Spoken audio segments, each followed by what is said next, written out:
यह कहानी भूखी प्रजा को अन्न देने के महात्मा बुद्ध के आह्वान पर सुप्रिया नामक एक निर्धन स्त्री ने भिक्षा मांगकर अकाल पीड़ितों की सहायता करने का बड़ा बीड़ा उठाया था। जो कार्य नगर के धनी जन न कर पाए, वह कार्य एक निर्धन स्त्री ने कर दिखाया था। इससे जुड़ी ये कहानी, जिसका पहला भाग हम पढ़ चुके हैं, आज हम दूसरा भाग पढ़ने के लिए उपस्थित हुए हैं। भिक्षा पात्र। अब देखते हैं इस कहानी में आगे क्या हुआ और किस तरह से चीजें सामने उभर कर आती हैं। आइए पढ़ते हैं कहानी भिक्षा पात्र, जिसमें कि पहले सभी लोगों ने, नगर के लोगों को अन्न खिलाने के लिए हाथ खड़े कर दिए कि हमसे यह कार्य नहीं हो पाएगा। आगे बढ़ते हैं। सभी एक दूसरे का मुंह ताक रहे थे। तभी भीड़ में से अचानक एक युक्ति सामने आई। वह थी भगवान तथागत के प्रिय शिष्य अनाथ पिंडत की बेटी सुप्रिया। वह अत्यंत दुखी लग रही थी। आंखों से बहते अश्रु पोंछकर उसने बुद्ध देव के चरण छुए और मीठे स्वर में बोली, भगवान, यह तुच्छ सेविका आपकी आज्ञा का पालन करेगी। अन्न की कमी के कारण जो लोग बेहाल हैं, वे सब मुझे अपनी संतान लग रहे हैं। नगर के हर आंगन में अनाज पहुंचाने का भार मैं लेती हूँ। अब सोचो, एक ऐसा व्यक्ति जिसके पास खुद के खाने की कोई ठिकाना नहीं है, जिसका जो खुद अपने भोजन के लिए दर दर भटकती है, वो कह रही है कि वो पूरे नगर के हर एक घर में अनाज पहुंचाने की जिम्मेदारी खुद पे ले रही है। आपको बहुत आश्चर्य लग रहा होगा कि तुच्छ सेविका इस तरह की आज्ञा का पालन करने के लिए तैयार है, इस तरह के अन्न की आपूर्ति करने के लिए तैयार है। सभी आश्चर्यचकित रह गए। भला एक स्त्री इतनी बड़े नगर के वासियों का पेट कैसे भरेगी? कुछ तो मन ही मन हंसने लगे, कुछ क्रोधित हो उठे, कुछ को सुप्रिया पागल लगी। किसी ने कठोर आवाज में ताना कसा, खुद को तो दाने दाने का अभाव है, फिर इतना बड़ा काम अपने सिर कैसे ले रही है? तेरे घर में क्या भंडार भरे पड़े हैं?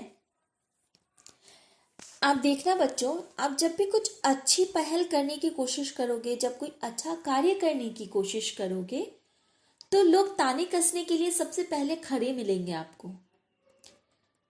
लोगों में नकारात्मक ऊर्जा अधिक होती है इस तरह के कार्यों को करने के लिए, और सकारात्मक ऊर्जा की बहुत कमी होती है। लोग नकारात्मक सोच आप पर हावी करते हैं, आप पर थोप देते हैं कि आप अपने लिए जो चीज नहीं कर पा रहे वो दूसरों के लिए कैसे कर सकते हैं। लेकिन बच्चों, कई बार हम अपनी जिम्मेदारियों को निभाने में हम इतने खो जाते हैं, हम अपनी जिम्मेदारियों को इतने अच्छे तरीके से वहन करना चाहते हैं कि जो हम खुद के लिए नहीं कर पाते वो हम दूसरों के लिए कर जाते हैं। आगे बढ़ते हैं। सुप्रिया सबके सामने सिर झुकाकर बोली, मेरे पास और कुछ नहीं, केवल भिक्षा पात्र के रूप में यह एक कटोरा है। मैं सबसे निर्धन हूं, इसलिए मुझे मांगने में कोई लज्जा नहीं। हे प्रियजनों, आपकी दया के बल पर ही भगवान बुद्ध की आज्ञा पूरी होगी, मेरी शक्ति से नहीं। मेरा भंडार तो आप सबके घरों में भरा पड़ा है। आप दया करेंगे तो मेरा भिक्षा पात्र सदा भरा रहेगा। मैं बार बार आपके द्वार पर आऊंगी। आप जो कुछ भी देंगे वह भूखों को खिलाऊंगी। जब तक धरती माँ के आप जैसे पुत्र हैं, तब तक चिंता कैसी है? सोच देखो बच्चों, सुप्रिया की सोच कितनी महान और कितनी विकसित है। उसके पास कुछ नहीं है, लेकिन वो जिस तरह से दूसरों के घर से अन्न मांग कर खाया करती थी, वो ठीक उसी तरह से सोच रही है कि सबके घर जाएगी, अन्न मांगेगी और उन लोगों तक पहुंचाएगी जो लोग नहीं खा पा रहे हैं, या जिन लोगों के घर में अनाज नहीं है। कितनी बेहतरीन सोच है, जो सोच बड़े बड़े लोग ना सोच पाए, वो एक छोटे से भिक्षा पात्र का एक कटोरा लेकर ये सुप्रिया ने सोच लिया। सुप्रिया बहुत महान है कि जिसके पास इस तरह की सोच है। महात्मा बुद्ध ने मधुर मुस्कान के साथ अपना वरदहस्त आशीर्वाद के रूप में उठाया और बोले, बच्चों वरदहस्त मतलब हाथ होता है, वरदान देने के लिए उठाया। तथास्तु, तुम्हारा निश्चय पूरा हो। धनी सेठों ने अपने भंडार सुप्रिया के भिक्षा पात्र में उलीच दिए। पात्र हमेशा भरा रहने लगा। समस्त नगरवासियों का उद्धार हो गया। किसी अकाल पीड़ित को भूखा नहीं रहना पड़ा। उधर वर्षा ने भी कृपा दृष्टि की और धरती की प्यास बुझाई। खेत फिर से लहलहा उठे, भंडार फिर से भर गए। बच्चों, इस कहानी से हमें यह शिक्षा मिलती है कि कोई भी काम छोटा या बड़ा नहीं होता। हम किसी भी काम से कोई भी लक्ष्य हासिल कर सकते हैं। जो काम बड़े बड़े लोग नहीं कर पा रहे थे, सुप्रिया ने अपना हाथ आगे बढ़ाया, वो काम करने के लिए वह तैयार हुई और सुप्रिया के इस काम में पूरे नगरवासियों ने उसका बढ़ चढ़ कर सहयोग किया। कभी उसका वो भिक्षा पात्र खाली नहीं रहा और उसने सबकी मदद की। वर्षा ने भी अपनी कृपा दिखाई, वर्षा भी होने लगी और जो खेत सूख चुके थे वो फिर से लहलहाने लगे। तो बच्चों, इस कहानी से हमें यह शिक्षा मिलती है कि हमें भी इस तरह के प्रयत्न करने चाहिए।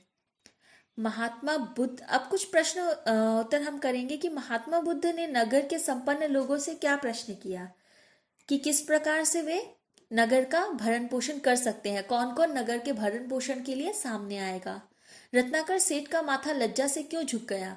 रत्नाकर सेठ का माथा लज्जा से इसलिए झुक गया बच्चों, क्योंकि वो पूरे नगर का भरण पोषण नहीं कर सकते थे, उनके पास इतना अनाज नहीं था, इसीलिए उन्होंने अपना सिर लज्जा से झुका लिया। सुप्रिया कौन थी? उसने बुद्ध से क्या कहा? इस प्रश्न का उत्तर है, सुप्रिया तथागत की शिष्या अनाथ पिंडत की बेटी थी। उन्होंने भगवान बुद्ध से कहा कि वो पूरे नगर का पेट भर सकती है। सुप्रिया की बात सुनकर धनी सेठों ने क्या किया? सुप्रिया की बात सुनकर किसी ने उसका मजाक उड़ाया, किसी ने उस पर हंसा, कोई उसे पागल समझने लगा, किसी ने उस पर ताने कसे। बच्चों, इस कहानी को आप फिर से पढ़ेंगे।